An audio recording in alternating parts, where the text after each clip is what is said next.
సమాచారం ఎప్పుడైనా ఎక్కడైనా ఎవరికైనా ఎలా తెలుస్తుంది? ఎవరైనా పోయి చూసి వచ్చి ఇంటర్వ్యూ చేసే ఛాన్సులు ఉన్నాయా? లేవు. మరి ఎలా తెలవాలి? దేవుడనబడిన వాడే మాట్లాడితే తప్ప, తన్ను తాను బయలుపరుచుకుంటే తప్ప మానవుడికి తెలిసే అవకాశాలు బొత్తిగా లేవు. అంటే దేవుడు అనేవాడు ఏమై ఉండాలి?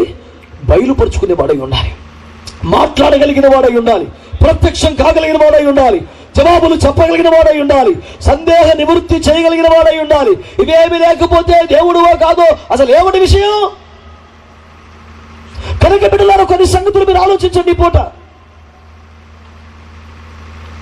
వారు దక్షిణాదిన అప్పటికే ఉన్న ద్రవిడ మతాన్ని ఫాలో అవ్వలేదు. ప్రధాన వ్యత్యాసం ద్రవిడ మతానికి హైందవ మతానికి ఏమిటి చెప్పండి? ద్రవిడ మతములో ప్రధానంగా దేవతామూర్తులను ఆరాధిస్తారు. ఈ ఆరులు ప్రతిపాదించే మతంలో పురుష దైవాలను ఆరాధిస్తారు. వీరి మధ్య వివాదం ఉండకూడదని సర్వేపల్లి రాధాకృష్ణ గారి కమిటీ వేసిన నేపథ్యంలో అఖండ భారతం, ఏకైక భారతం ఉండాలిరా, దక్షిణాది ఉత్తరాది ఏమిట్రా అని అంటే, అప్పుడు సర్వేపల్లి రాధాకృష్ణ గారి కమిటీ ఆధ్వర్యంలో జరిగిన కార్యక్రమాల మేరకు దేవతల కళ్యాణాలు ఏర్పరిచి ముందు దేవతలను ఒకటి చేసి అప్పుడు మనందరం కలిసిపోదామని అఖండ భారతాన్ని రూపొందించుకునే చరిత్ర పుస్తకాల్లో మనం చదువుకుంటూనే ఉన్నాం. దేవుని బిడ్డలారా, వీరక్కడ కూర్చొని ఏమని ప్రార్థనలు చేశారు? ఏమెదురు చూశారు?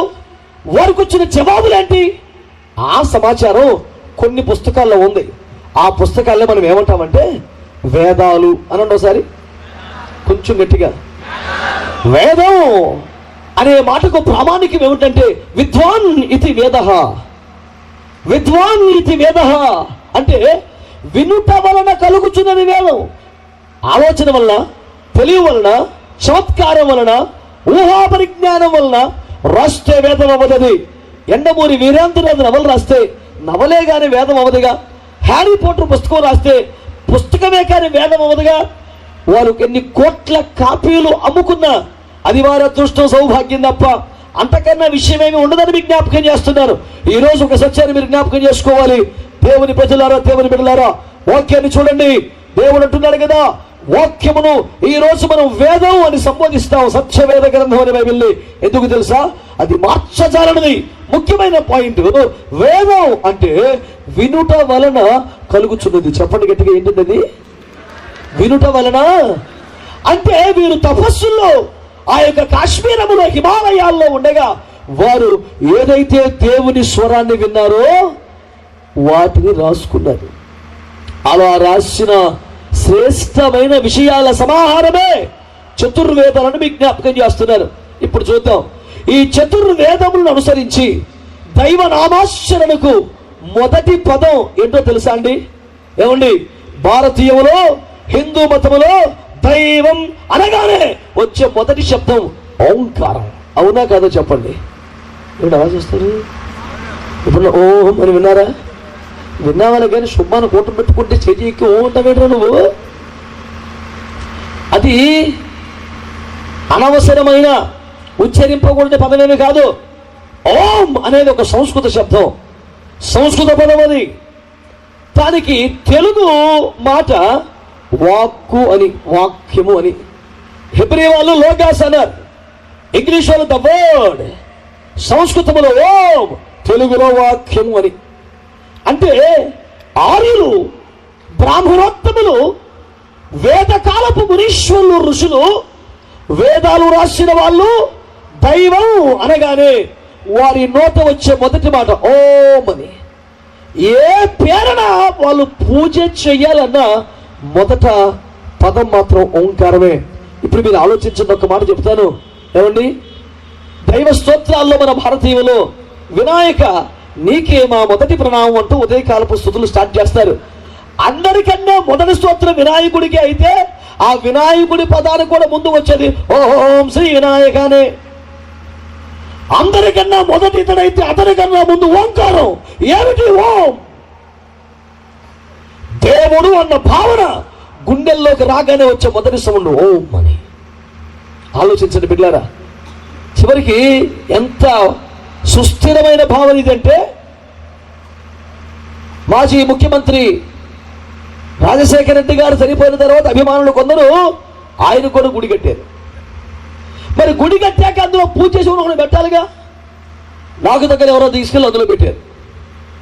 అందులో పెడితే ఇప్పుడు ఒక భక్తుడు చెయ్య నాకు పూజ చేయమంటే ఏమని చేయాలి? ఇప్పుడు అక్కడ దేవుడేమో రాజశేఖరుడు రాయా ఆలోచన ఏంటి?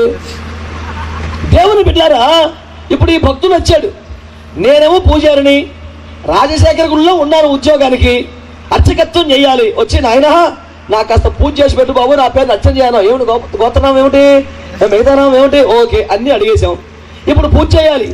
ఏమని చేయాలి? ఓం రాజశేఖరాయ నమః అంటే దేవుడు ఎవరన్నది భావన పక్కన పెడితే ఫస్ట్ దేవుడు అనగానే మైండ్లోకి వచ్చేది ఏంటి? ఫస్ట్ నాభీదేశం నుండి పొంగి వస్తున్న శబ్దం ఓంకారం. సినిమా నటి పుష్పం కూడా చెన్నైలో గుడి కట్టారంట. పాప పిల్ల ఇంకా డ్యాన్స్ లేకుండా డబ్బులు తీసి కష్టపడుతుంది పాపం. ఆమె కూడా బాగానే శ్రమపడ్డామని మరి ఎందుకు అభిమానంతో గుడి కట్టారు బాగానే. ఇప్పుడు ఆమె గుడిలో కూడా పూజారిని పెట్టారు, తప్పదు. ఆడకపోయి మళ్ళీ ఇక్కడ అయిపోయింది, నువ్వు ఆడకపోయావు పూజకి. ఆడకపోతే వాళ్ళు ఏమంటారు? ఓం పుష్పాయ నమః అంటే దైవం ఏది కానీ దేవుడు అనగానే భారతీయ గుండెల్లో వస్తున్న శబ్దం ఏంటండి? ఓం. ఓం అంటే ఏమిటి? వాక్యం.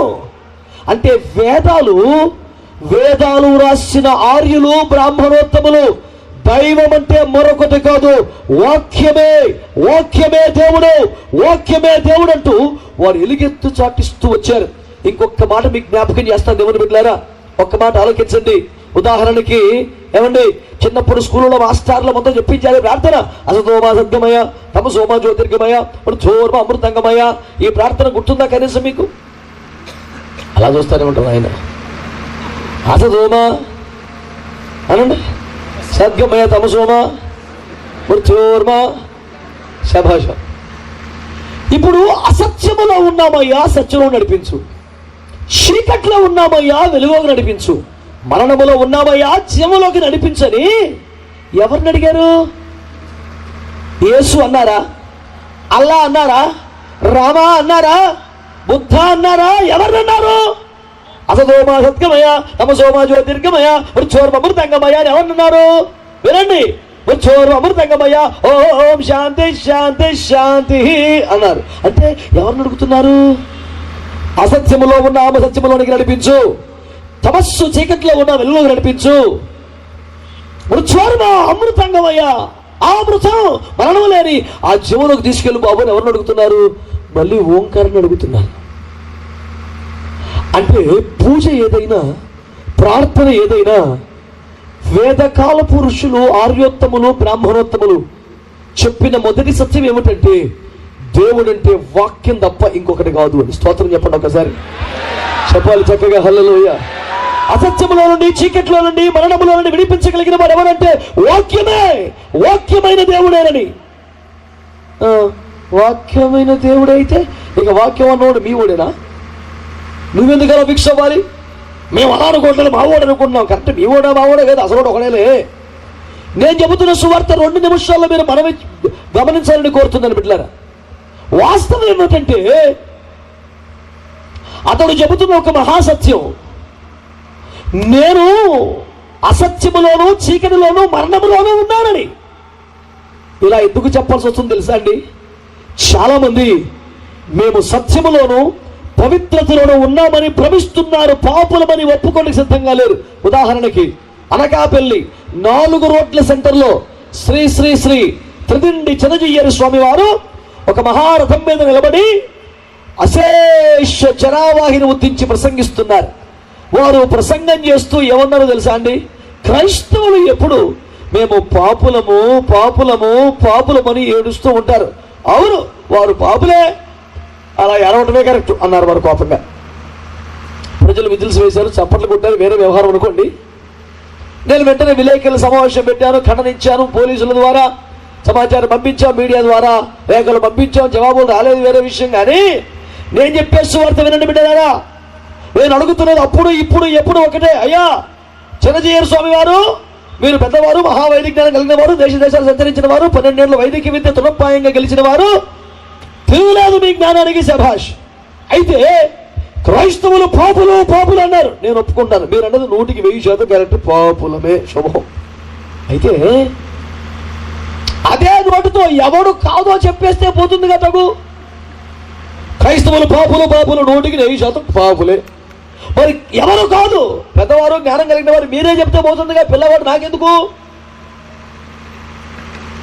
మన భారతీయ సమాజంలో బ్రాహ్మణుల పట్ల ఉన్న గౌరవం ఎలాంటిదంటే, ఇంటికి పిలిచి ఒక రాగి పళ్ళం ఇత్తడి పళ్ళం పెట్టి నీళ్లు పోసి కాస్త పసుపు వేసి కాస్త నాగులేసి పువ్వు పెట్టి బ్రాహ్మణుడు కుర్చీలో కూర్చోబెట్టి పాదాలు అందులో పెట్టి కాళ్ళు కట్టి నెత్తిన పోసుకొని బలం పుష్పం దోయ సమర్పయామి అంటే నెత్తిన పోసుకుంటా నీళ్ళు పాపం పోతాయని మనం సంతోషిస్తామండి. బ్రాహ్మణ కాళ్ళు కడిగిన నీళ్లు నెత్తిన పోసుకుంటే పాపాలు పోతాయి, వారంత పవిత్రులనే గౌరవం మనకుంది. శభాష్, కాదంట్లో పెద్దవారిని గౌరవిస్తే తప్పు లేదులే. కానీ అసలు ఆ బ్రాహ్మణుడు ఏమంటున్నాడు? ఏమంటున్నాడు? ఏ బ్రాహ్మణైనా పొద్దున లేస్తే స్నానం చేస్తే ఆ తడి మడితో ఉండి, దాన్ని మడి అంటారు కదా, ఆ మడిలో ఉండి నీళ్ళు ఇట్లా ఎగరబోస్తూ ఒక ప్రార్థన చేస్తాడు. ఆ ప్రార్థన చివరి మొక్క చెబుతున్నాడు. ఆ చివరి మొక్క తెలుసా? బాబోహం బాబకర్మోహం బాబా బాబు సంభవ త్రాకి మా కృపయాదేవా శరణాగత వత్సల అని నా శరణవ నాస్తి తమేవ శరణం మమ. పాపోహం పాపకర్మోహం పాపాత్మ పాప సభ, పాపలు ఉట్టి పాపలు పెరిగి పాపలు పోతున్నా నాయన అని నా శరణం రాస్తే ఇంకొక దిక్కులేదు మహాప్రభు త్రాహిమా నీవే శరణమయ్యా అని దండం పెడుతున్నాడు. ఏమండి, మరి పెద్ద బ్రాహ్మణుడు ఎలా ప్రార్థన చేస్తే అవిష్టి వాడికి ఏం చేస్తాడు ఆయన? పోనీ వాడెవడో చేసి ఉంటాడారా? వాడెవడో కాదు, వేదాలు రాసిన వాడు. ఇందాక చెప్పాను, అసతోమ తమసోమ చెప్పానా? ఆ పాట రాసిన వాడు ఎవడు నేను కాదు. ఆ ప్రార్థన చేసిన వాడు వేదాలు రాసినటువంటి యాజ్ఞావల్కుడు. యాజ్ఞావల్కుడు అనబడుతున్నటువంటి బ్రాహ్మణోత్తముడు, నేను అసత్యములో ఉన్నా, నేను చీకట్లో ఉన్నా, నేను మరణాధీశుడై ఉన్నా, వినిపించు మహాప్రభు ఓంకారమా అంటూ దండం పెట్టాడు. ఏమండి, ఈ రాత్రి మనం చేస్తున్న వేదం ఏదైనా, కాలం ఏదైనా, భారతీయ హిందూ మత వ్యవస్థాపకుల వారిలో పాపానికి పరిష్కారము వాక్యమై ఉన్న దేవుడే అని తేల్చిపడేశారు. ఇప్పుడు మనకి వరాహ అవతారం, కూర్మావతారం, నృసింహావతారం, ఎన్నో అవతారాలు ఉన్నాయి. నా ప్రశ్న, వాక్యావతారం ఎవరు? స్వామి వివేకానంద అనే పేరు వినని భారతీయులు ఉంటారా? వారి 150 వసంతాల ఉజ్జీవ వేడుకలను దేశమంతటా యువత జరిగించుకున్నారు. నరేంద్ర మోడీ గారు మరీ ప్రియాతి ప్రియంగా వారి నామస్మరణ చేస్తూ సన్నాహకాలు ఎన్నో చేస్తున్నారు. నిజంగా భరత జాతి గర్వించదగిన ఉక్కు పిండం వివేకానందుల వారు, తిరుగులేదు అందులో. ఈనాడు ప్రపంచ దేశాలలో భారతీయత ఖ్యాతి నిలబెట్టిన మొనగల్లో ఒకడు. 33 సంవత్సరాల అచిరకాలమే జీవించిన చిరంతమైన ఖ్యాతిని మూటగట్టుకున్న మహానుభావుడు వివేకానందుడు. తన చారిత్రాత్మక విశ్వవిఖ్యాత షికాగో పర్యటనలో ప్రసంగం చేస్తూ my dear brothers and sisters of America అనే పాటికి అమెరికా వాళ్ళే నిలబడి 20 నిమిషాలు ఆపకుండా చప్పట్లు కొట్టారంటే బుర్రమాడిపోయింది ఒక్కడికి. ఇతగాడు ఏమిట్రా, ఒక భారతీయుడు వచ్చి ఓ నా అమెరికా సోదరి మనులారంటాడు. ఏమిట్రా నాయన, all Indians are my brothers అంటే ఓకే, భారతీయులందరూ నా సహోదరులు. వీడు అమెరికాను పట్టుకొని ఓ అమెరికా సహోదరులారా అంటాడు. ఏమిట్రా, ఇండియన్, మేము నీకు ఎలా సహోదరా అనండి ఒకసారి. ఏమిటి దానికి అర్థం? సహా ప్లస్ ఉదర సహోదరం. సహా ఉదరం అంటే ఏంటి? కడుపు. సహోదరు అంటే ఒకే కడుపులోంచి వచ్చినవాడా అని. ఈ భారతీయ వివేకానందుడు పోయి అమెరికాలో తెల్లని పట్టుకుని, నువ్వు కాస్త తెల్లగా ఉన్నా, నేను చామన ఛాయలో ఉన్నా, మన ఇద్దరం ఒక అమ్మ కడుపు నుంచి వచ్చావునా అన్నాడు. స్తోత్రం చెప్పండి. తెల్లవాడికి టెన్షన్ పట్టుకుంది, అమ్మో ఇదో ఏమో భారతీయుడిని ఏదో కాస్త దూరం పెడదాం అనుకున్నాం, కాస్త సబ్జెక్ట్ ఎక్కువ ఉంది కానీ మైకిస్తే ఇతగాడు నువ్వు నేను అన్నదమ్మలు అంటాడు ఏమిట్రా, ఒకరిపై చూడబడ్డావు అంటాడు ఏమిట్రా అని 20 నిమిషాల మధ్య స్టాండ్ ఓవి చేసి చప్పట్లు కొట్టి నాయన ఒప్పుకున్నా మహానుభావు అన్నారు అమెరికా వాళ్ళు. అలా భారత జాతి కీర్తిని పతాక స్థాయిలో నిలబెట్టిన తమ్మున్నవాడు వివేకానందుడు. అతడు ప్రసంగాలు చేశాడు, పుస్తకాలు రాశాడు. ఒక పుస్తకం పేరు చెప్తా, ఈడ్చి కొడితే 20-30 రూపాయలు ఉన్నది, ఆడబడతాడు దొరుకుతుంది. ప్రబోధ రత్నాకరం అనండోసారి. రామకృష్ణ మఠం వారి ప్రచురణ ఎక్కడ పెడితే అక్కడ దొరుకుతుంది, మీరు కొనుక్కోండి. ప్రబోధ రత్నాకరం.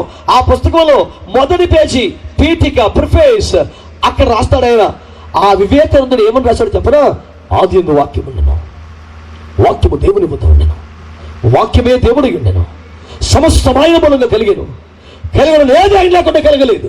ఇలా చెబుతూ ఆ వాక్యమే శరీరధారి అయి కృప సత్య సంపూర్ణుడిగా మన మధ్య నివసించను అని సంతకం పెట్టేశాడు. ఎవరు చేసిన పనిది? నేను మాట్లాడుతుండగా మొన్న ఒక పెద్ద అన్నాడు, వీడికి ఏదో అమెరికన్ డబ్బులు గిట్నీరా, ఇక తిన్నకాలం ఊరుకుంటుంది, ఉప్పు తిన్న బుద్ధి తెగరుతున్నాడు వీడు అన్నాడు ఒక ఆయన. నిజమెంతో అబద్ధమెంతో వాడికి తెలియదు కానీ పోని మాటకి పెట్టుబడలేదు కదా చెప్పేశాడు. పోని మరింత నేను ఒక పిల్ల కాకని పెద్ద విశేషం ఏముంది, కానీ వివేకానందుడు నాలాంటి చిన్న సైజు క్యారెక్టర్ కాదే, భరతమాత గర్వించదగ్గ మహానుభావుడు, హిందూ మత వైదిక జ్ఞానంతో ప్రపంచాన్ని ఉర్రు తొలగించినటువంటి మహా మేధావి యోగేశ్వరుడు. అలాంటి మహాయోగి జ్ఞాన ఖని ఏమంటున్నాడు? ఆది యందు వాక్యం ఉండరు, వాక్యము దేవుని వద్ద ఉండరు, వాక్యమే దేవుడై ఉండరు, ఆ వాక్యమే శరీరాన్ని దాల్చి వచ్చాడు, అతని పేరు యేసు అని వివేకానందుడు స్వయంగా ఒప్పుకున్నాడని విజ్ఞాపకం చేస్తున్నాడు. ఇది నేను సొంతంగా రాయలేదండి, వివేకానందుడి పుస్తకం ప్రబోధ రత్నాకరం మొదటి పేజీలో ఉన్నది. అంతేకాదండి, వివేకానందుడి స్వీయ జీవిత చరిత్ర, ఆటోబయోగ్రఫీ ఆఫ్ స్వామి వివేకానంద. ఏమండి, తెలుగు వర్షన్లో 17వ పేజీలో ఒక మాట రాయబడి ఉంటుంది. తెలుగులో స్వామి వివేకానంద స్వీయ జీవిత చరిత్ర అనే పుస్తకములో 17వ పేజీలో వివేకానందుల వారు ఏమన్నారు తెలుసునా? ఈ యేసుక్రీస్తు అనేవాడే నేనున్న దినాల్లో ఉండుంటే, నేను అతన్ని చూసి ఉంటే, అతనికి ఎదురుబడి ఉంటే, పాలతో నీళ్లతో కాదు, నా గుండెను కోసి నా గుండె రక్తముతో అతడి కాళ్ళు కడుగుండేవాడిని అని వివేకానందుడు అన్నాడని స్వామి వివేకానంద వారి స్వీయ జీవిత చరిత్ర తెలుగు వర్షన్ 17వ పేజీలో ఉంది. బిడ్డలారా, ఇవన్నీ ఎందుకు చెప్తున్నాడంటే, ఇది ఎవడో పిల్లగాకి 4 ముక్కలు నేర్చుకొచ్చి రాత్రి గోల పెడుతున్నాడు రా, రేపు పొద్దు గోడ అనుకునే వ్యవహారం కాదు. భారత జాతి గర్వించదగ్గ ముద్దు బిడ్డలు, హిందూ వైదిక జ్ఞాన ప్రపంచానికి చాటి చెప్పిన మహానుభావులు.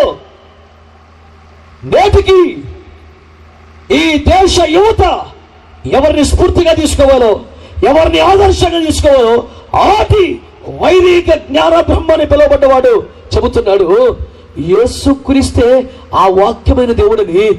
నేను కానీ అతనికి ఎదురుపడితే నా గుండెను చీల్చి ఏమండి ఆ రక్తంతో యేసు పాదాలు కడుగుతానని అంటున్నాడు. ప్రియ భారతీయులారా, మీరేమంటారు మరి?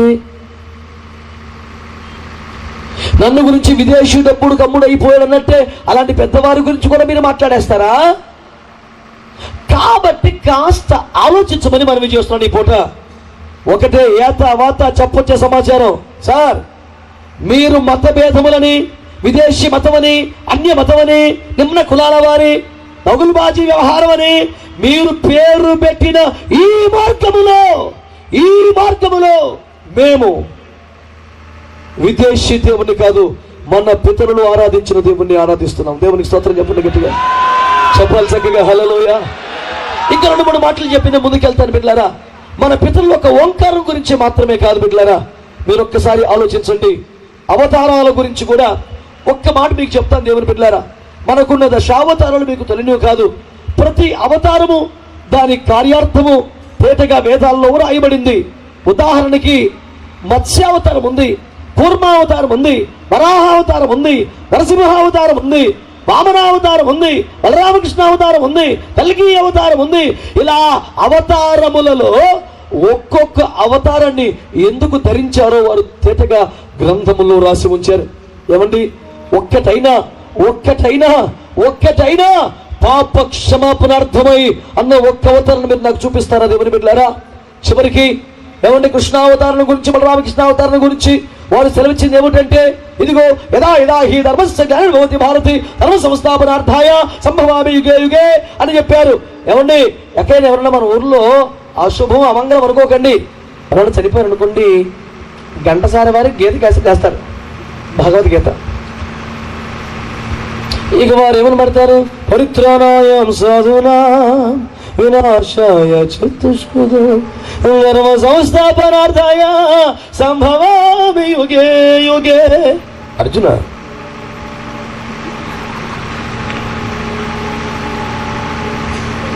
భారతదేశంలో ధర్మం నశించిపోయినప్పుడల్లా, యదా యదా హి ధర్మస్య గ్లానిర్భవతి భారతి. ధర్మం నశించిపోయినప్పుడల్లా యుగమునకు ఒక అవతారం ఎత్తి నేను దాన్ని మరలా స్థాపిస్తానన్నారు. ఎలా స్థాపిస్తారు మహాప్రభు అంటే దుష్ట శిక్షణ శిష్ట రక్షణ అన్నారు. అనగా దుష్టుల్ని సంహరించి నీతిమంతుల్ని కాపాడతామని. మరి అలా సంహరించుకుంటూ పోతే ఎంతమంది మిగులుతారు సార్ అని అడిగితే దేవుని బిడ్డలారా, నీతిమంతులు లేడు ఒక్కరులన్నా వాక్యముతో ఏకీభవిస్తూ జన్మనా జాయితే శూద్ర కర్మనా జాయితే ద్విజ, పుట్టుకతో ప్రతి వాడు పాపే ఎవడు పరిశుద్ధులని చెబుతున్నారు. మరి ఉదాహరణకి మిగతా వారి సంగతి పక్కన పెట్టి నా గొడవ తీసుకోండి, నేను ఒక పాపిష్టివాణ్ణి,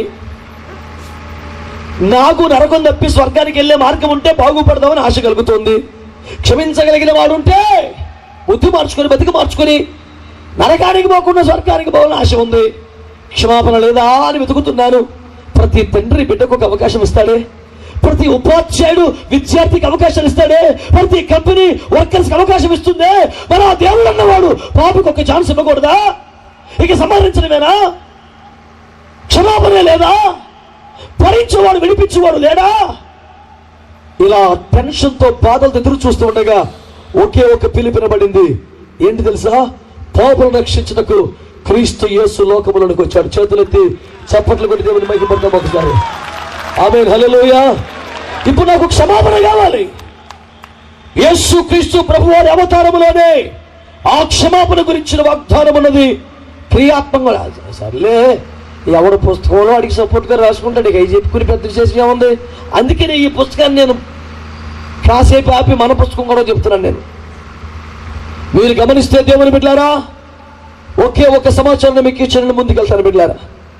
ఏమండి, చతుర్వేదాలలో బహు ఖ్యాతికరించిన వేదం సామవేదం.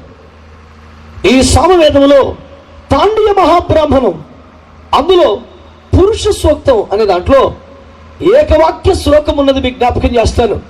ఏమంటాడు తెలుసా? ఆ పురుష సూక్తంలో ఏమంటాయి? ప్రజాపతి దేవేభ్యాం ఆత్మానయజ్ఞం కృత్వా ప్రాయశ్చిత్తం చెబుతాడు. అంటే ప్రజాపతి ప్రజలందరికీ తండ్రి, దేవేభ్యాం పుట్టించిన వాడు దేవుడు ఏం చేస్తాడు? ఆత్మానయజ్ఞం, తనకు తానే యజ్ఞమైపోవాలి. కృత్వా ప్రాయశ్చిత్తం, అప్పుడు ప్రాయశ్చిత్తం కలుగుతున్నాను.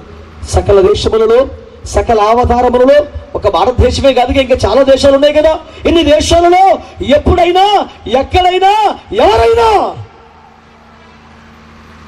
పాప క్షమాపణ కొరకు, పాపముల ప్రాయశ్చిత్తము కొరకు తనకు తానుగా బలైపోయినటువంటి అవతార పురుషుడు ఎవరైనా ఉన్నారా? ప్రజాపతి దేవేభ్యాం ఆత్మానయజ్ఞం కృత్వా ప్రాయశ్చిత్, తనకు తానుగా బలైపోతేనే ప్రాయశ్చిత్తము కలుగుతుంది. మరో రకంగా చెప్పాలంటే ప్రజల పాపములకు ప్రాయశ్చిత్తము కలిగించుటకు తనంతట తానే బలైపోయిన వాడే దేవుడు అని సామవేదం చెబుతుంది బిడ్డలారా. మరి ఇప్పుడు మీరు ఆలోచించండి, ఈ నెరవేర్పు ఎవరు చేశారు? ఎవరి అవతారములో ఈ ప్రవచనం నెరవేరాయి? ప్రాయశ్చిత్తం జరిగించి మళ్ళీ వచ్చే జవాబు ఒకటి, ప్రభు యేసు క్రీస్తు వారి నరావతారములోనే ఇదంతా నెరవేరిందని మీకు నేను జ్ఞాపకం చేస్తున్నాను. ప్రభువుకు ఒక స్తోత్రం చెబుతారా? చెబుతారా అందరు గట్టిగా? హల్లెలూయా. ఈ ప్రారంభ రాత్రి బహు సంక్షేపంగా మనం ముగించుకొని వెళదాం. రేపు రాత్రి ఇంకాస్త త్వరగా వచ్చి ఉన్నతమైన అపోస్తలుల బోధ, ఉపదేశము, మహిమల రాకడ సిద్ధపాటు, పరిపూర్ణ అనుభవాలు మనం ధ్యానం చేద్దాం. ఈ పూట ప్రాథమికంగా దేవుని బిడ్డలముగా మనము కలిగిన విశ్వాసానికి, దాని హేతువును సాత్వికముతో ప్రపంచానికి జవాబు చెప్పాల్సిన బాధ్యత మనకు ఉన్నందున ఈ సమాచారం మీ ముందు పెడుతున్నాను. దయపాలించి అంగీకరించండి, ఆలకించండి సమాచారాన్ని. ఒకటే పౌలు గారు ఈ రాత్రి మీ ముందున్న దేవుని సేవకుడు అందరూ ఏకీభవించి చెప్పుచున్న సాక్ష్యమేమనగా, వీరు మతభేదములని, అన్య మతమని, విదేశీ మతమని, తక్కువ కులాల వ్యవహారమని పేరు పెట్టిన ఈ మార్గములో మేము ఒక విదేశీ దేవుణ్ణి కాదు, మన పితరులు ఆరాధించిన దేవుణ్ణి మనం ఆరాధిస్తున్నాం. పితరులు ఎవరిని ఆరాధించారు? వాక్యమైన దేవుణ్ణి ఆరాధించారు. ఎవరిని ఆరాధించారు? ప్రజాపతిని ఆరాధించారు.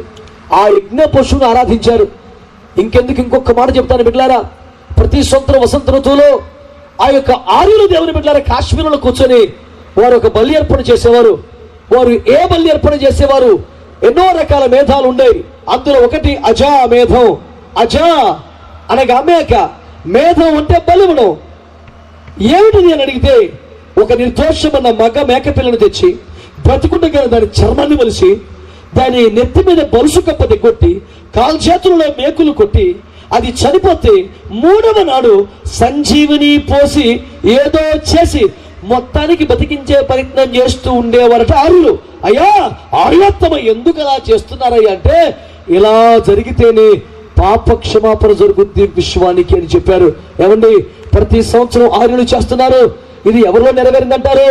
ఎక్కడ జరిగిందండి అది? ఏ అవతారం నెరవేరిందంటారు? ఎవరు బతుకుండగా చర్మం చీల్చబడ్డవాడెవడు?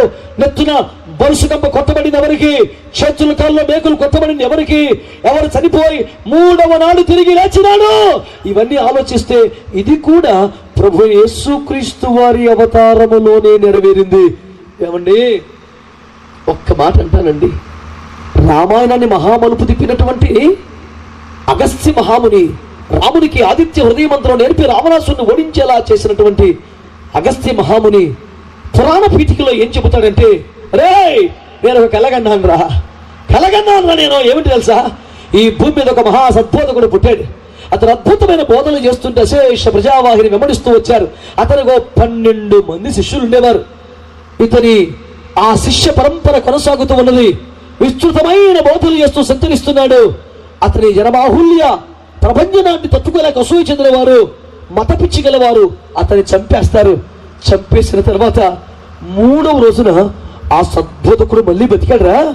బతికి బొంగుతోనే కైలాసానికి వెళ్ళిపోయాడు. రోయ్, నేను చూశాను, ఇలాగా జరగబోతోంది రోయ్ అని తన శిష్యులకు చెప్పినట్లు అగస్త్య మహాముని వారి విశేషణాలుగా పురాణ పీఠికలో వ్రాశారని మీకు మనవి చేస్తున్నాను. చూడండి, ఎవరండి ఆ సద్బోధకుడు? ఎవరండి ప్రపంచాన్ని ఉర్రూతలొగించిన మహా అద్భుతమైన ప్రసంగి? ఎవరండి 12 మంది శిష్యులతో గురుసేవ చేసినటువంటి మహానుభావుడు? ఎవరండి అసూయ పరితుల చేతుల్లో చనిపోయి 3వ నాడు తిరిగి లేచి చూస్తూ ఉండగా శరీరముతో పైకి వెళ్ళిపోయిన వాడు మరొక్కడు కాదు. ఈ రాత్రి నేను ప్రకటిస్తున్న ప్రభు యేసుక్రీస్తు వారే అని మీకు జ్ఞాపకం చేస్తున్నా. ఇలా ఒకటి ఏమిటి చెప్పండి? ఏమండి, జగమెరిగిన బ్రాహ్మణుడికి జంజవేల అన్నట్టు ఎన్ని చెప్పినా తక్కువే కదండి, తెలిసిన సమాచారమే కదా. నేను ఒక్క ముక్క చెబుతున్నాను ఈ రాత్రి. అయ్యా పెద్దలారా, కోపముతో ఉన్న వాళ్ళారా, మీ అందరికీ నమస్కారం పెడుతూ ఒక సత్యాన్ని మనవి చేస్తున్నాను.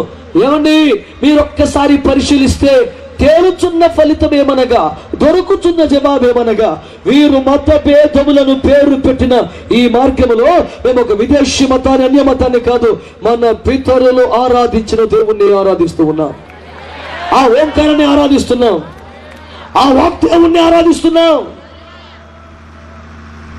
ఆ ప్రజాపతినే బలి పశువులు ఆరాధిస్తున్నాం, అజాముకాయ నమః అతన్ని ఆరాధిస్తున్నాం.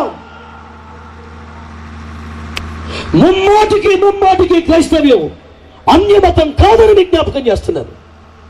ఒక్క మనవి చేయనివ్వండి, చిట్ట చివరి మనవిది ఏమిటంటే, పెద్దలారా, ఆలోచన పరులారా, క్రీస్తు ప్రభు వారి అవతారానికి సంబంధించిన ప్రస్తావనలు గాని ప్రవచనములు గాని ఉంటున్నారా?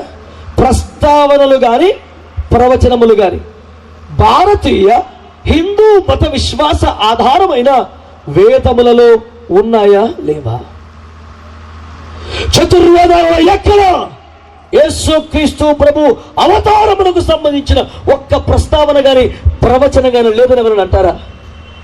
ఉన్నాయి అనేది జవాబైతే, మరొక ప్రశ్న, వేదములలో యేసును గురించిన ప్రవచనం ప్రస్తావన ఉంటే మరొక ప్రశ్న ఏమిటంటే, బిడ్డలారా నా మాట వినండి, ప్రపంచములో అన్నిటికంటే ప్రాచీనమైనది మన వేదమేనని, అందరికంటే ముందున్నది మన వైదిక జ్ఞానమేనని మనం సంతోషిస్తున్నామే. దాని అర్థం ప్రపంచములో అందరికంటే ముందున్నది మన వేదమైతే, ఆ వేదములో యేసును గురించిన అవతార ప్రస్తావన ఉంటే, ప్రపంచములో అందరికంటే ముందు యేసుక్రీస్తు ప్రభు నరావతారం గురించి మాట్లాడింది మన వేదాలేనన్నమాట. ఇప్పుడేం చెప్పాలి మరి? ప్రపంచములో అందరికంటే మొదట ప్రవచించిన మన వేదములను తప్పుపడతామా? వేదములను గౌరవిస్తామా? వేదములను గౌరవిస్తే, కళ్ళకద్దుకునే గౌరవం నీకుంటే ఈ రాత్రి ఒక మనవి చేస్తున్నాను బిడ్డలారా. ఆ వేదములు చెబుతున్నాయి, ప్రభు యేసు క్రీస్తు ప్రభు వారు నీకు ఆధారమని.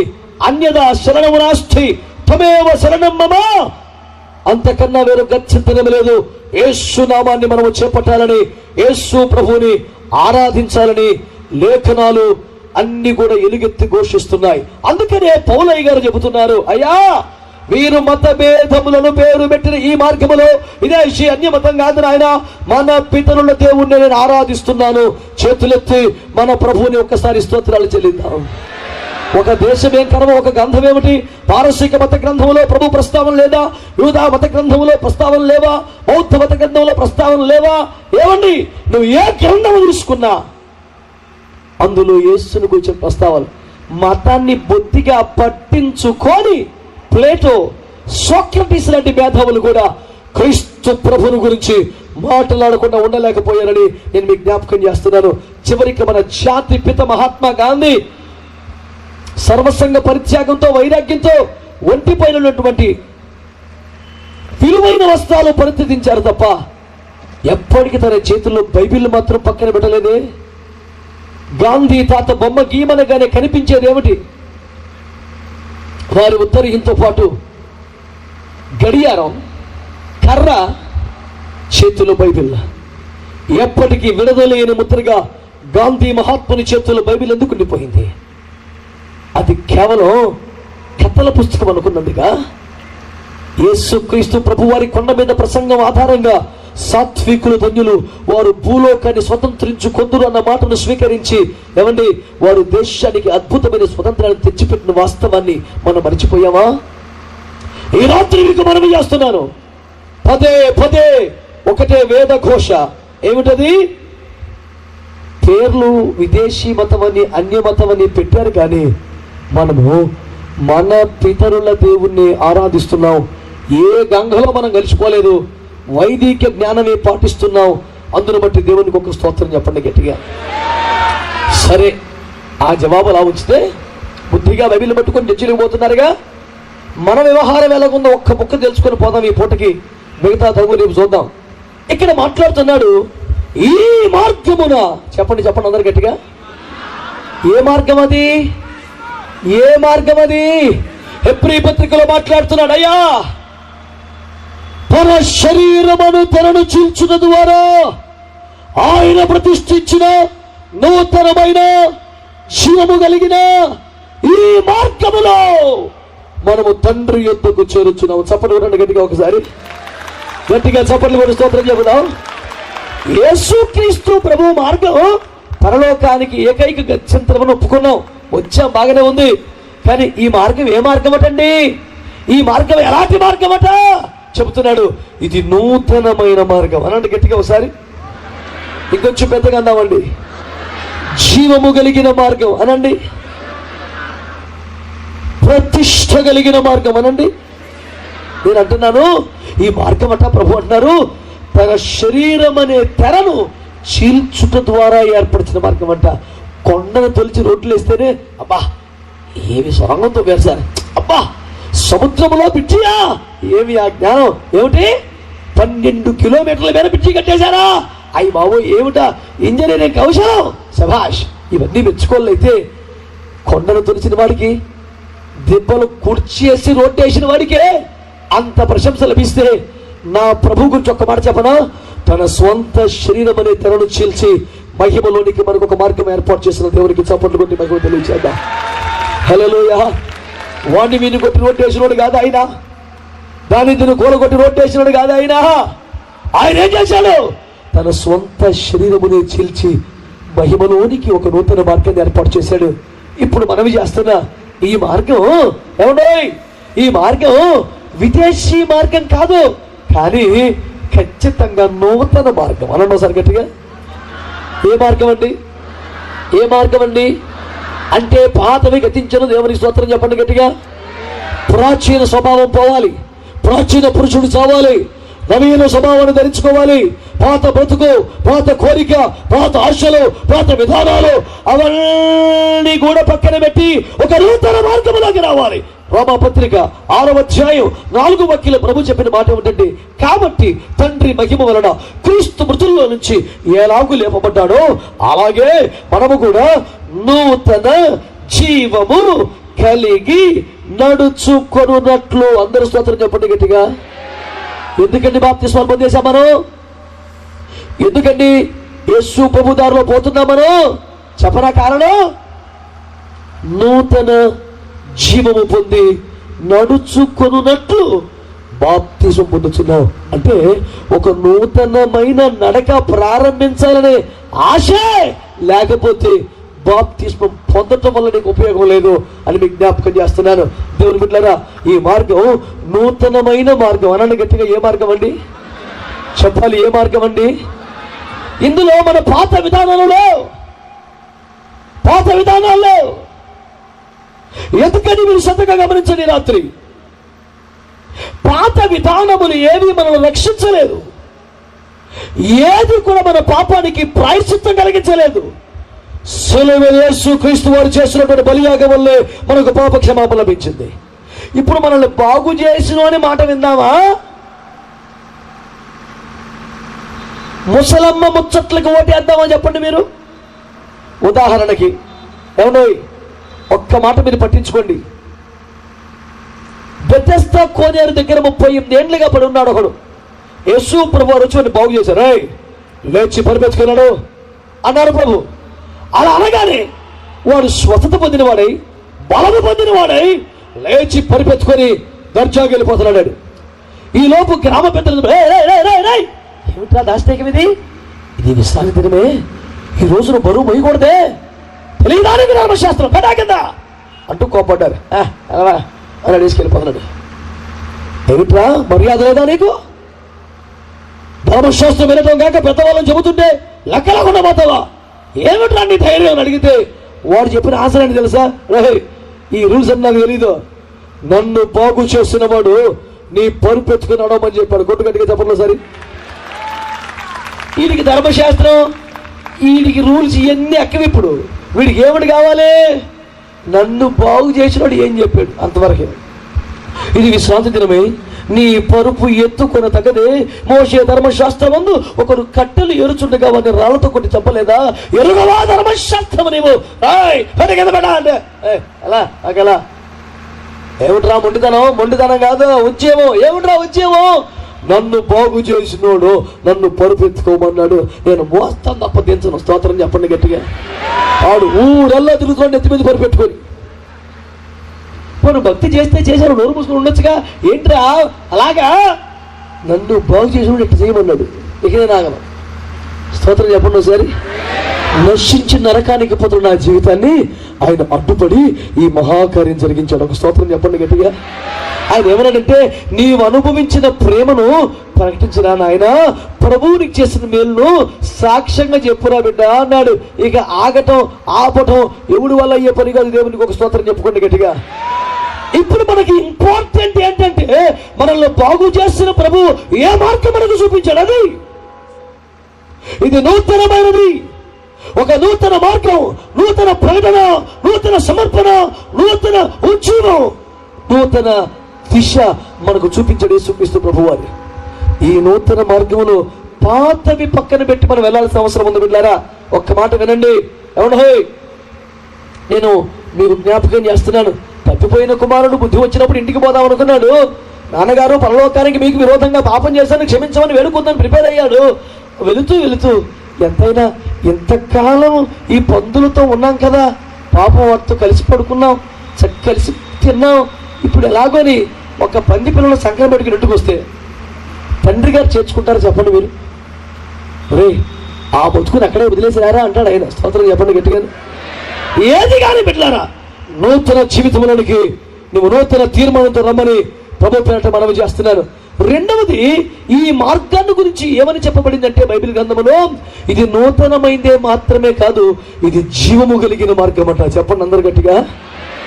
అంటే ఇందులో మృతతుల్యమైన ఆచారములు పాటించకూడదు, మనం మరణకరమైన సంగతులు ఇందులో మనం చేపట్టకూడదు. ఏమండి, హెబ్రీ పత్రిక 6వ అధ్యాయం 1వ వాక్యములో, మీరు నిర్జీవ క్రియలు విడిచి ఏమిటా నిర్జీవ క్రియలు? 5వ అధ్యాయం చివరి మాటలు 12 గురించి, ఒకడు మీకు మరలా మొదటి మూలపాఠాలు చెబుతున్నాడే. ఏమిటి? మొదటి మూలపాఠాలను పట్టుకొని పౌలు గారు ఏమంటున్నారు? నిర్జీవ క్రియలు అంటాడా? ఇంతకు ఏమిటండి మొదటి మూలపాఠాలు? గలతీ 4:8 ఏమంటున్నాడు? నిజమునకు దేవుళ్ళు కాని వాటిని పూజించినప్పుడు ఎలా చేశారో ఇప్పటికీ అలా చేస్తున్నారు. మీరు దినములను, మాసములను, సంవత్సరములను, కాలములను పాటిస్తున్నారు. మీ గురించి నేను పడ్డ ప్రయాస వ్యర్థమైపోతేమోనని నేను బాధపడుతున్నాను అన్నాడు పౌలు గారు.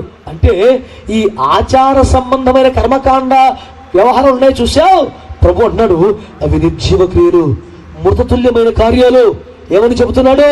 తేటగా ప్రభు మాట్లాడిన మాట, ఇది జీవ మార్గము, ఇందులో మృతతుల్యమైన వ్యవహారం ఉండడానికి వీల్లేదు. ప్రభు నామనికి ఒక మంచి స్తోత్రం చెబుతాం మనం బిడ్డారా. చపాలి చక్కగా హల్లెలూయా, హల్లెలూయా. కనుక నేను అడుగుతున్నాను, నువ్వు ఏ మార్గంలో నడుస్తున్నావు? యేసు మార్గం అని పేరు చెప్పి ప్రాచీన మార్గం నుండి పోతున్నావా? విశాఖపట్నం ఎన్ఏడి కొత్తగూడ జంక్షన్లో ఓ క్రైస్తవ మహానుభావుడు నా దగ్గరికి వచ్చి, అయ్యా దేవుని కృపలో కొంప కట్టుకున్నాను, గృహప్రవేశం నువ్వే చేయాలన్నాడు.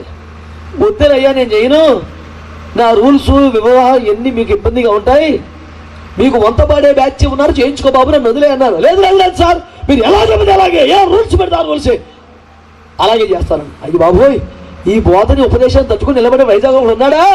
సరే నాకు ఉద్యమం వచ్చేసింది, ఓకే తారీఖు ఇచ్చి పడేశాను, పలా తారీఖు పెట్టుకొని వచ్చేస్తానన్నాను. మీరు ఎలా చెప్తే అలాగే 100 సార్లు అన్నాడు. నాకు మరీ ఉద్యమం వచ్చేసింది.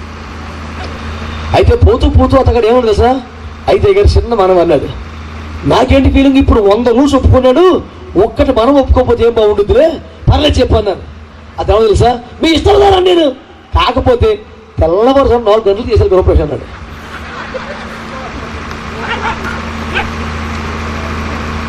ఎవరు అసాధ్యం ఊరిపోయి ఏమిటి అది అంటే మనకే శాస్త్రం తెలియదు అనుకుంటున్నాడు వాడు. విషయం ఏమిటి? 4 గంటలు బ్రహ్మముహూర్తం అంటారు. అది ఏ రోజైనా వర్జం లేదు, 4 గంటలు చేస్తే బ్రహ్మముహూర్తం దానికి దోషం లేదనమాట. ఈ ముక్క ఎవరి దగ్గర చెప్పించుకొచ్చాడు వీడు. మా శాస్త్రి గారితో చేయించుకోవాలని మా ఇంట్లో అందరూ సవపడుతున్నారండి, అతనేమో ముహూర్తాలు ఒప్పుకోనండి. ఇప్పుడు మా ఫ్యామిలీని బాధ పెట్టలేడు, శాస్త్రిని వదులుకోలేను, నన్ను ఒప్పించలేను, ఏమిటి చేద్దామని ఒక సిద్ధాంతి కాడికి పోయాడు. అతను చెప్పాడు, ఈ వీడికి ఇదే వెరుగుడురా, 4 గంటలు పెట్టే బ్రహ్మముహూర్తం చెల్లిపోద్దని చెప్పాడు. ఇది బాగా ప్రిపేర్ అయి నా దగ్గరికి వచ్చాడు. కుప్పగంతులు 100 గంటండి. నేను చెప్పాను, ఓకే సార్ ఇబ్బంది ఏం లేదు సార్, కానీ చిన్న మార్పు చేద్దాను. చెప్పండి సార్ అంటే నేను ఆడెవరు చెప్పాడో టైం ఆడితో చేయించుకున్నాను. మనం సెట్టుగా నాన్న తలా పాపం తలా పెట్టుకొని నాకు మంచి పెడతా ఉంటారా నీవు? వద్దు. స్తోత్రం చెప్పండి గట్టిగా, చేతులకి స్తోత్రం చెప్పండి. హల్లెలూయా, హల్లెలూయా. అందరూ మంచిగా హల్లెలూయా, హల్లెలూయా. దేవుని ప్రజలారా, ఒక నూతనమైన మార్గములో, జీవము కలిగిన మార్గములో నడవలసిన వారమై ఉన్నాం. ఇక అంటాడు ప్రతిష్ఠింపబడ్డ మార్గం. ప్రతిష్ట, ఒక డెడికేషన్, ఒక సమర్పణ కలిగినటువంటి విధానంలో భక్తి చేయాలి మనం. దేవుని బిడ్డలారా, ఆయనకు మాత్రం అంకితమైపోయే భక్తి ఒకటి చేయాలి మనం. మీరు ఒక్క మాట ఆలోచించి ప్రార్థించి వెళ్ళండి. రాత్రి మన పితరులు అనబడుతున్న వారిలో ఆర్యులు మాత్రమే లేరు సుమా. విగ్రహాలు తయారు చేసి నెత్తిన పెట్టుకొని దేవుడు బొమ్మలో అంటూ అమ్ముకున్న అబ్రహాము మన పితరుడు కాదా? స్తోత్రం చెప్పరే. నేనంటున్నాను, మన పితరుల మార్గములో మనము దేవుని సేవించాలి. స్తోత్రం చెప్పండి గట్టిగా, చెప్పాలి గట్టిగా. అబ్రహాము మార్గం ఏమిటి మరి? ఏమిటండి అబ్రహాము మార్గం? చెప్పనా మీకు? అబ్రహాము రూపాన్ని నమ్మలేదు. అబ్రహాము ఆకారాలను నమ్ముకొని బతికలా. బొమ్మలు చేసి దేవుడు బొమ్మలు మీ గోత్రనామానికి మీ ఇరవేర్పు ఇతని గొప్పలో పెట్టుకుంటే బాగుపడతారని ఆ బొమ్మల ముగ్గుని బతికిన ఇతడు నిజ దేవుడు ప్రత్యక్షమయ్యాక ఏమండి రూపం కనిపించిందా? ఇంకేమైనా ఆకారం తెలిసిందా? ఏమీ లేదండి. మహా వెలుగు వచ్చి, అబ్రహామా నేను నీ తండ్రి దేవుణ్ణి, నేను నిన్ను సృష్టించిన వాడిని అన్నాడు. అంతే, కనపల్ల వినబడింది అనండి. కనబల్ల ఏమైంది అంటే అబ్రహాం ఏమి నమ్మాడు? వాక్యాన్ని నమ్మాడు. బైబిల్ గ్రంథంలో పదే మీకు కనిపించేది యెహోవా వాక్కు అబ్రహామునకు వచ్చి, యెహోవా వాక్కు అబ్రహాముకు ప్రత్యక్షమై, యెహోవా వాక్కు ఇలా, యెహోవా వాక్కు అంటే అబ్రహాం ఏమి నమ్మాడంటే వాక్యాన్ని నమ్మాడు. అంటే మన పితరుల మార్గం అంటే ఏంటి చెప్పనా? వాక్యమును నమ్మిన మార్గం, ఏదైనా కనబడేడు కార్యమును నమ్మిన మార్గం కాదు. స్తోత్రం చెప్పారు మీరు. మన విజయవాడలో ఒక భక్తురాలు తగిలింది నాకు. ఆ భక్తురాలు ఏముందంటే, అయ్యగారు బాప్తిస్మం పొందాల్సిందేనంటావా, మార్గం లేదా అని ఇంత డౌట్ ఉంది తల్లి నీకు ఎవరు అంటే ఆవిడేముంటుంది? శిలువ మీద దొంగ పొందాడా? ఈ పాపిష్టి మాటలు ఏమిటండి? పాపిష్టి మాటలు కాకపోతేను యువతలో ఒక దొంగడు ఉన్నాడా? మధ్యలో నా ప్రభు ఉన్నాడు కదండి, శిలువ మీద లేడా? ఏమిటా మౌనం? ఉన్నాడా లేడా? నా ప్రభు బాప్తిస్మం పొందాడా లేదా? ఈ పాపిష్టి తలంపులకి నా ప్రభువే బాప్తిస్మం ఉందని నేను పొందొద్దు అని లేదండి. దొంగడు పొందలేదుగా, నేను పొందను. ఇప్పుడు దొంగ బ్యాచ్ ఏందో నువ్వు ఎవరు ఫాలో అవుతున్నావు? దొంగ నాకు మటుకు నాకు యేసు ప్రభు కావాలి. స్తోత్రం చెప్పండి గట్టిగా. పరమ పరిశుద్ధుడు, పాపము లేనివాడు, పాప క్షమాపణ అవసరమే లేనివాడు, ఇలాంటి పాపిష్టి డౌట్లు వచ్చే వాళ్ళ కోసమే బాప్తిస్మం పొంది మరీ చూపిస్తే దొంగడు పొందలేదుగా, నేను పొందను. యేసు పొందాడుగా, నేను పొందాను అనొచ్చు కదా. స్తోత్రం చెప్పరే. వీళ్ళకి ఏం పేరు పెడదాం చెప్పనా? సిలువ పక్కన దొంగలు ఇల్లు. సిలువ పక్కన ఎందుకున్నారు? ఆ సిలువ మనకి అత్తకి వాళ్ళు అట్లాంటి బ్యాచ్ చేయండి. అయితే ఆవిడ సందేహం ఏమిటంటే, బాప్తిస్మం పొందాల్సిందంటావా? పొందాలమ్మా. నేను అదే కనిపెడుతున్నానండి. ఏం కనిపెడుతున్నావు నాన్న? దేవుడేమో బయలుపరచాలంట. చచ్చినట్టుంది వేదాంతం. మరి బైబిల్లో ఉన్నది అంటే బైబిల్ ఎందుకండి? నాతో సపరేట్గా అంత మ్యాటర్ నీ దగ్గర లేదు తల్లి. బుద్ధిగా బైబిల్ చదువుకొని ప్రార్థన చేసుకోపా. స్తోత్రం చెప్పు గట్టిగాను. ఏమోకంటే యేసు ప్రభు సపరేట్ అపాయింట్మెంట్ ఇచ్చి ఏదో మాట్లాడి, నా బిడ్డ బైబిల్లో ఉన్నది అయినా నమ్మవు, ముష్కర మనస్సు, పాపిష్టి హృదయం, అవిధేయత జీవితం, పొందు బిడ్డ అని చెప్పాలంటే మళ్ళీ వచ్చి మన పితరుల మార్గం వాక్యాన్ని నమ్మిన మార్గం. స్తోత్రం చెప్పండి గట్టిగా.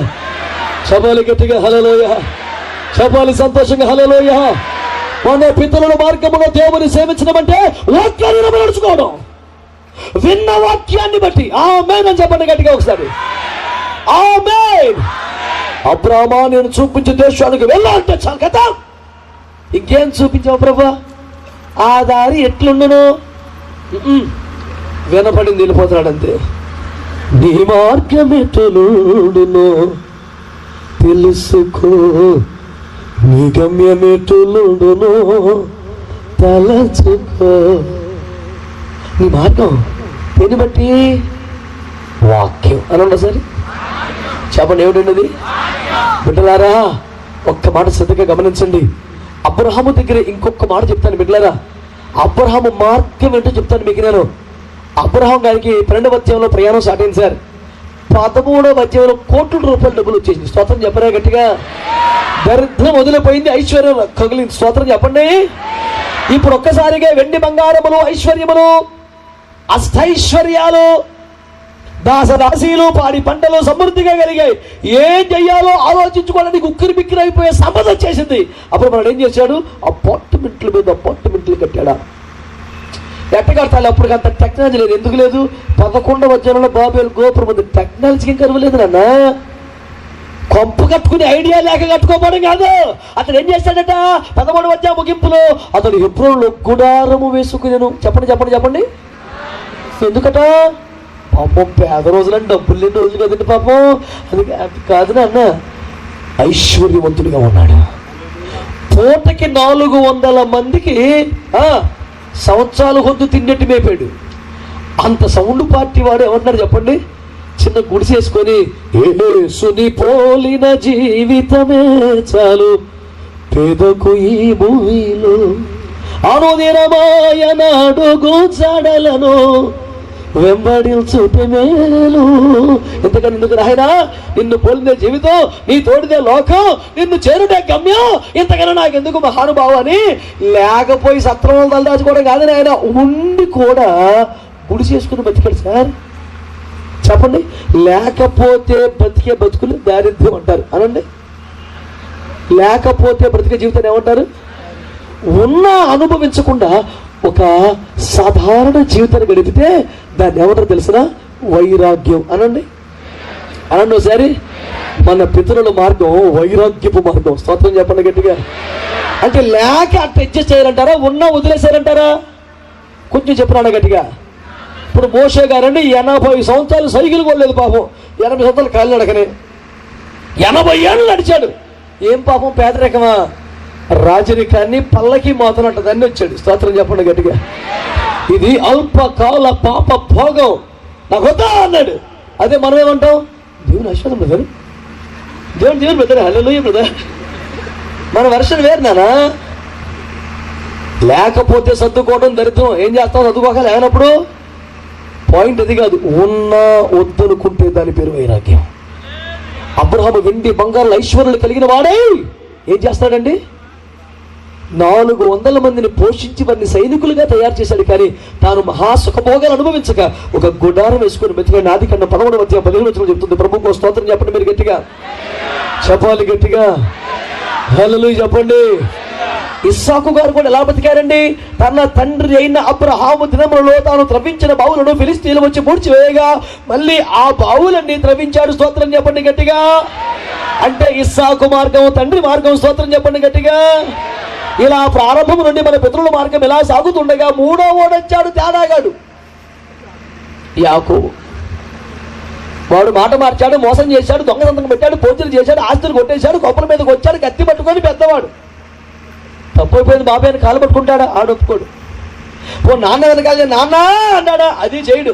పోనీ దేవుడి కాలమే తప్పు అయిపోయింది నాయన దాసుడు తప్పు దండంతో సరే అది అండవు. పారిపోతున్నాడు. రే తమ్ముడు చెల్లైలో సువార్త వినండి. తప్పు ఒప్పుకుని వదిలేత్తి బతికిపోతావు, తప్పుకొని తిరిగిపోతే ప్రాణం మీదకి వస్తుంది. ఇది సువార్త. స్తోత్రం చెప్పండి. మీకు సింపుల్గా చెప్పనా, ఇటు పారిపోయాడుగా, 18 వెళ్ళాడుగా, అంతా మర్చిపోయి ఉంటారని 20 సంవత్సరాల తర్వాత భార్యలు బిడ్డలు ఆస్తులతో శంషాబాద్ ఎయిర్పోర్ట్లో దిగాడు. 20 సంవత్సరాలు అంతా మర్చిపోతా ఉన్నాడు. వెళ్ళేటప్పుడు ఏషియా కూడా ఒక్కడే ఫ్లైట్ దాకా ఎంటబడ్డాడు. ఇప్పుడు రిటర్న్లో 400 మంది కత్తులు పట్టుకొని రెడీ ఉన్నారు ఎయిర్పోర్ట్లో ఫోటో పట్టుకొని. 400 మంది అండి. అంటే వెళ్ళేటప్పుడు ఒకడు శత్రువు. ఇప్పుడు ఎంతమంది? ఒప్పుకుంటే ఒకరితో పోతు వేను. ఇప్పుడు నువ్వు దాన్ని కప్పు పెట్టి మేనేజ్ చేసి ఏమండి నువ్వు పెద్ద విశేషమైన వ్యక్తిలాగేదో పటాటోపం ప్రదర్శిస్తే ఒక సమస్య 400 పెరుగుద్ది సమస్య. జాగ్రత్త. ఒప్పుకో, విడిచిపెట్టు, ప్రభువుని కనికరిస్తాడు. స్తోత్రం చెప్పండి. పెద్దవాడు ఎలా చేశాడు, రెండోవాడు ఎలా చేశాడు, మూడోవాడు ఏం చేస్తున్నాడు? యాకోబు ముందుకు పోలేను, వెనక్కి పోలేను, దిక్కులేదు మహాప్రభో అని ఏడిస్తే దేవుడు తన తల దగ్గర ఒక నిచ్చెన వేశాడు. స్తోత్రం చెప్పండి. అరే ముందుకు పోలేవు కదరా, వెనక్కి వెళ్ళేవాడు కత్తి పట్టుకు వస్తున్నాడు, ఇక్కడ ఉండలేవు, ఏ విషపురుగు వస్తుందో రోగం వస్తుందో, అందుకని ముందుకు పోలేవు, వెనక్కి పోలేవు, ఇక్కడ ఉండలేవు, వచ్చే పైకి వచ్చాయన్నాడు యేసు. స్తోత్రం చెప్పండి గట్టిగా. నెత్తిగా నిచ్చెన పైకి వచ్చేమంటే అంటాడు చూసి, ఇది నిజముగా దేవుని మందిరము కానీ వేరొకటి కాదు, పరలోకపు కబరి ఇదే. అమ్మో ఈ స్థలం ఎంత భయంకరము ఇన్నని అంటాడు. Thank you Jesus, but I still continue to go to Padmanabham. అక్కడ నేను పెళ్లి చేసుకునవలను. వీడు ఫిక్స్ అయిపోయింది మాంటాడు. నేను వినండి సువార్త అంటాడు దేవునితో, నేను వెళ్ళుచున్న ప్రయాణం సఫలం చేసి, అంటే పెళ్లి బాగా జరగాలి, అది పాయింట్. అక్కడ తినుటకు ఆహారమును ధరించుకుంటకు వస్త్రమును ఇచ్చి నా ప్రయాణములో తోడై మళ్ళీ ఇక్కడ క్షేమంగా తోడుకొస్తే అప్పుడు నీవు నాకు దేవుడు పోయింది. ఒరి ఆపద ముక్కల వాడ, ఏమిట్రా ఇది? వీడికంటే పెళ్ళి అవ్వాలంట, అన్నీ బాగా కలగాలంట, తినుటకు వస్త్రం తినుటకు తిండి, ధరించుకుంటకు వస్త్రం సముద్రంగా దొరకాలట. ఇంత బాగా అయ్యి మళ్ళీ ఎప్పుడుకో రిటైర్మెంట్ అయ్యాక 20 ఏళ్ళకి తిరిగి వస్తుంటేనంట, అప్పుడు కూడా కాపాడితే అప్పుడు గుడి కడతాడంట.